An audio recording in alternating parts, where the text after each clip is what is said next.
What's going on, chess lover? This is Maurice Bishop Chess, and y'all know my slogan, life is a game of chess.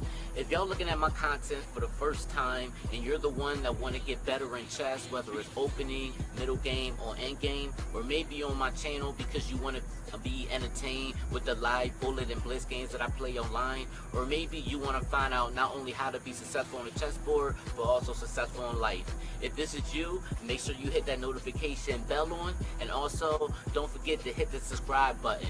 And guys, if you have any questions and any content that you want me to share, make sure you drop that comment below and I will give you the content that you requested. Without further ado, let's actually get right to this video. Alright guys, peace!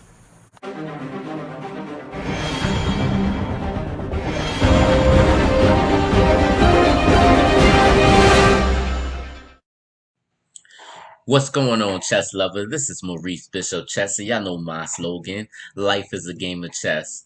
Alright guys, I have a very beautiful game of the Elshad System opening. Man, y'all gonna really love this, man. This is actually the game of Elshad himself playing as white, and he played against Valerie T. Sarev, which is he's like a chess master. They actually played on chess.com online back in October 2nd, 2015. So, and this is actually an opener that you can actually use on your opponents when you're playing blitz, because a lot of times they're gonna look at this opening and it's gonna look awkward to your opponent because it's gonna come off as you're a beginner. But little do they know, it's very strong and it's a very tactical, powerful opening. So, and if y'all want to know more about the Elshad System opening, if y'all go in the description box below, you will see two links of the Elshad System for black and the Elshad System for white. So, without further ado, let's actually get started with this. All right, so Elshad played c3, knight f6. It's played queen a4, and this is exactly the type of move that I'm talking about. It looks awkward. It looks weird. It looks like, you know, this person is a beginner or whatever. That's what it looks like. All right, so Valerie, he goes to g6. G4 is played again, guys. Look at this. We play c3 number one. We don't even attack the center. We don't go d4. We don't go e4. We don't go knight f3. We ain't did none of that. We just did c3, queen a4, and then a g4 move. It just come off as it's like a beginner. So with this guy, he's like, okay, I'm gonna just develop bishop g7. All right, then Elshad goes bishop g2. He castles, and then g5. Now, to most people, g5 may be like, you know, okay, like this ain't nothing. I can still go back to 98, but it gets, oh man, y'all see what I'm talking about. h4 is played. Excuse me, guys. h4 is played. He plays e5. d3 is played. D3 is played. It's just to get this dark square bishop out, you know, but also it's to guard the e4 square as well, you know, which is very important. F6 is played. The reason why F6 is played because black wants to, number one, he wants to get rid of this pawn chain right here, and also he wants to activate his dark square bishop, which is really the most important thing. As you can see, this pawn is the bishop is blocked by this e5 pawn, but also this f6 square can potentially gain some weaknesses after knight d2, e4, and then knight f6, you know, and black wanted to immediately get rid of that, especially because he has a knight on e8. So I just think it would be a lot better to do that. But f6 is actually a very bad move. And the reason being is because it's bishop on g2, which is where Elshad goes. He goes on bishop d5. Bishop d5 check. All right. So then his opponent goes king h8. A lot of people was thinking why not rook f7? You know, because they feel as though after king h8 everything just went down like downhill. You know, after the whole analysis.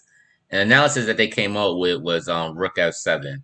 So from their analysis, they recommended h5 and then c6. Trying to get this light square bishop out the way, but then h captures g6. Obviously, if they take the bishop, then the pawn would take the rook and everything, which was one of the things they wanted to do. All right, and then if he takes bishop captures f7, king captures f7, g captures f6, bishop captures f6, and then f4. So in this position, they're saying that number one, the black king is out in the open. It's you got rook h7 coming. After the f4, like if white decides to take on f captures e5, then he has some options of maybe queen d4, or maybe h4, or maybe queen b3, you know, like something in that nature, or maybe knight f3. And if you really look at it, this light square bishop is still boxed in. It's not developed. This knight is all the way in the back of the fight. This knight really don't have no really breathing room. The only move he really got, a legal move, is a6, and then a rook is still locked in. So they actually judge this position as black being very cramped, not hardly developed. I mean, we're not kind of hardly developed either, but yeah, we still are a little bit flexible in this position. So I want you to keep this in mind. Um, in this book, or in his game, he didn't really uh, elaborate on this position except for the king being exposed, the cramp position. We have an open H file and everything. In which, in my opinion, I'm gonna be honest with y'all. In my opinion, if I was white, I would like this position for myself because just because the fact that black is out in the open, it's just a lot of things we can do. All right, guys. So King H8 was the Valery Sarev move. H5 is played. Y'all could just imagine this threat right here. H captures G6, and the pawn can't take, or if this pawn takes, this H pawn can't take this because of the rook that's pinning this pawn right here. So after H5, F captures G5, which is what happened. So let me break it down. So a lot of y'all may think, okay, why not just take this H pawn? Well, I'm gonna show you. So if G captures H5, right, then we have rook captures H5, and then if F5 comes in, for instance, I don't know, like, I mean, they might play F5, or I mean, they could play. It don't matter. It could be knight C6 for all I care. But let's say F5.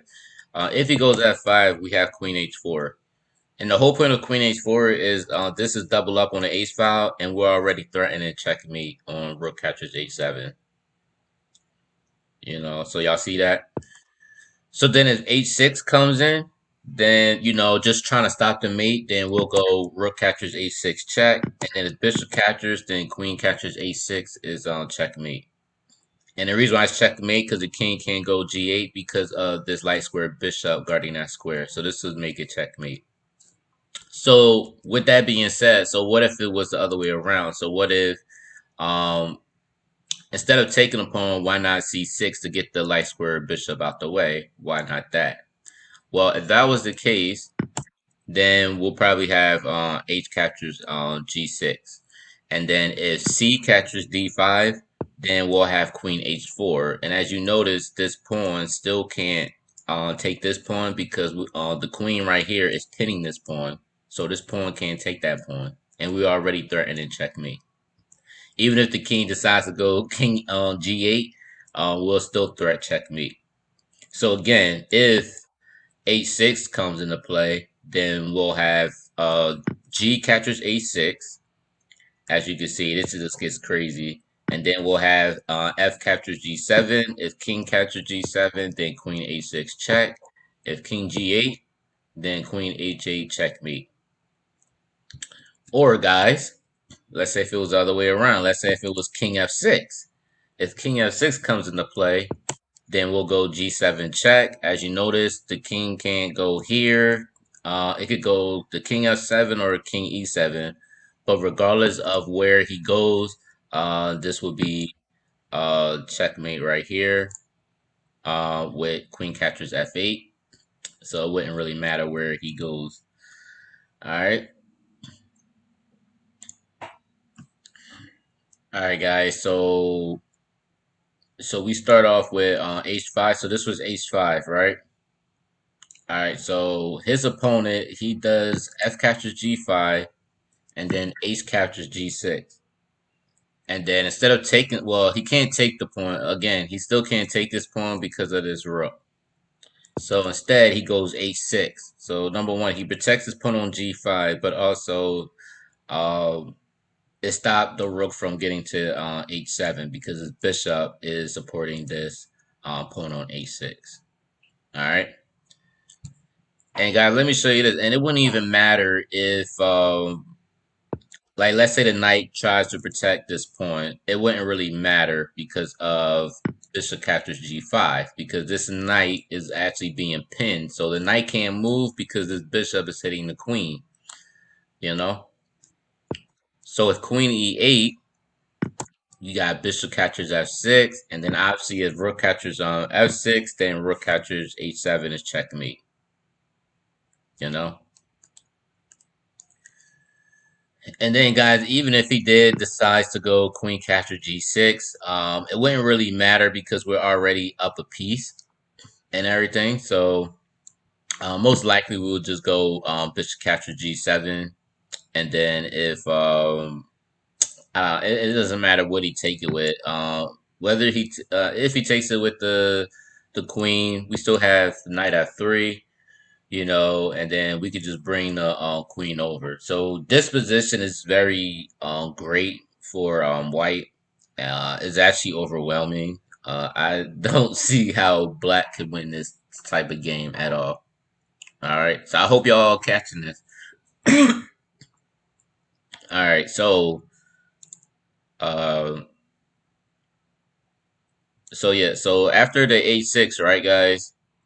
After a6, Elshad goes knight f3, queen f6 is played, and then bishop f7 is played. Now there was an alternative move, guys, and I want to show you this.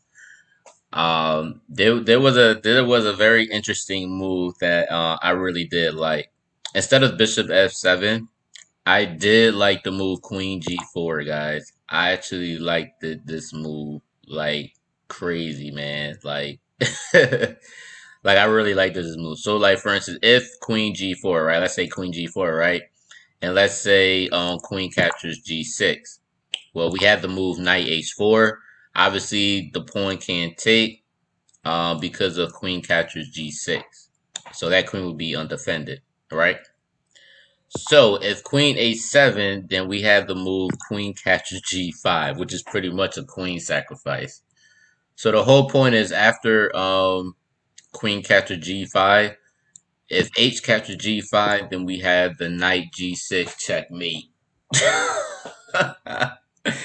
And the reason why there's a checkmate because the king can't move over because of the bishop controlling this light square.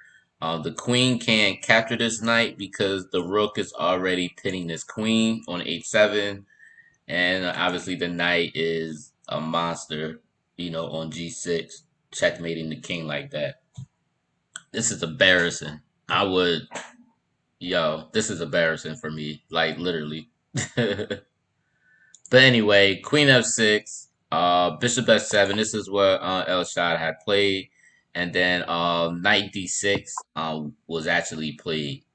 Um, Now, of course, in their analysis, they believe like maybe rook captures f7 would have been a better move.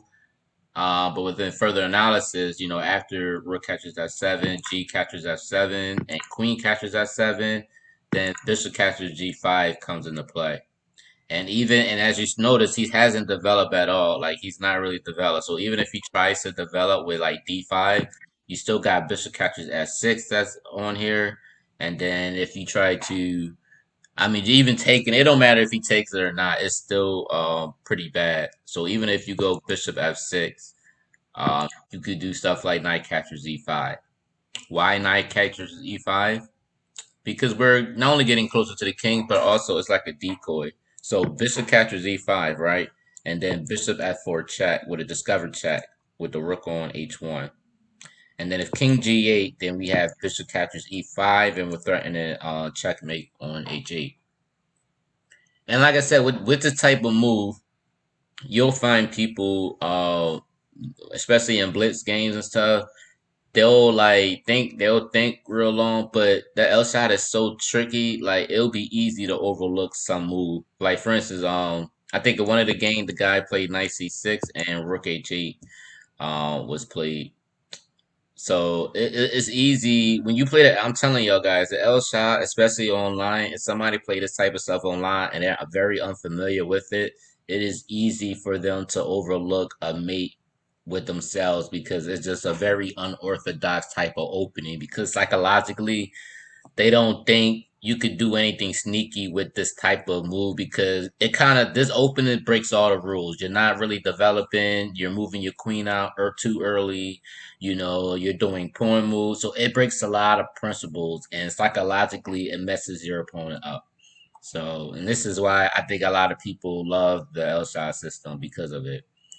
Um, all right, so after bishop f7, well, number one, knight d6 was played. So this is what the master played: knight d6, and then bishop captures g5, queen f5. Remind you guys, after bishop captures g5, the queen can't take obviously because of the knight, and the pawn can't take because the rook is pinning this a6 pawn. So that pawn can't take.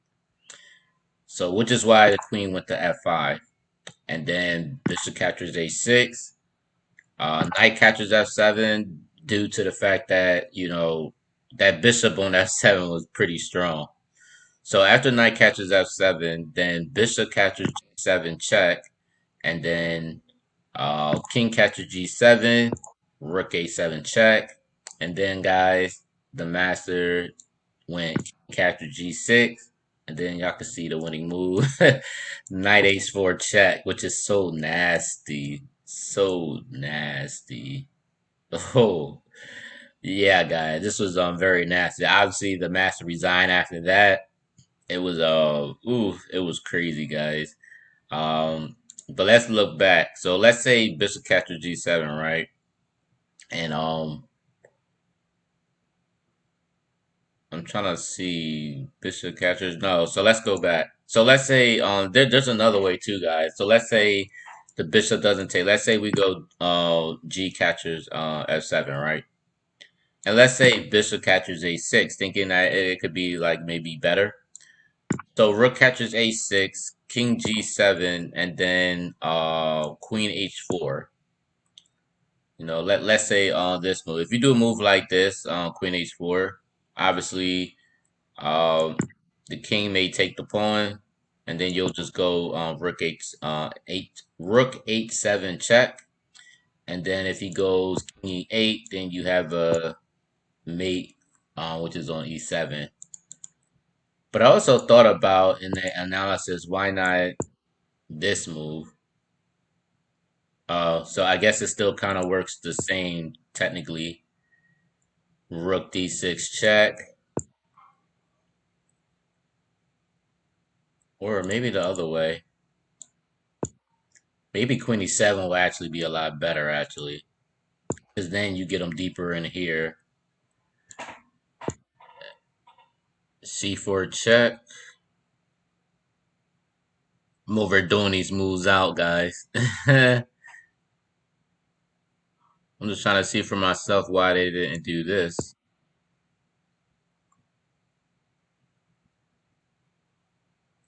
It should actually almost be a mate though. Maybe b4. Maybe, let's see. Hold on. Let's see what the ending says with this one. Let's say he comes here. Yeah, that's what I said. I said queen e7, king d5, c4, which is what I said. King c6. Okay, and knight captures e5. Yeah, because after that, after this move, then yeah, then I know Queen B4 this and this would be mate. Yeah, so I did play the right moves and everything. So yeah, that is just nasty, very very very nasty, guys. Um, but however, guys, if y'all like this video, please like, please share, please comment. Let me know what y'all think of this Elshad System game and everything. And also, guys, do not forget to check out the description below because that's when I'll put the links for both of the Elshad System books for white and for black, guys. I have actually it looks just like this too, guys. But I'll put the link below. I don't know if y'all can see that. This is the Elshad System for white and then it's the Elshad System for black. So this is what I look at, guys. This is what I study and everything. It's a very good book. I'm gonna be playing it a lot more in my games and everything. But definitely check that description below for those two books. And I'll put this down, and I'll also put this game in the description box as well, so y'all can actually look at it yourself for y'all studies. Um, and yeah, guys, and then guys, if y'all watching this for the first time, definitely turn on that notification bell on. And also, guys, don't forget to hit the subscribe button. All right, guys. Peace.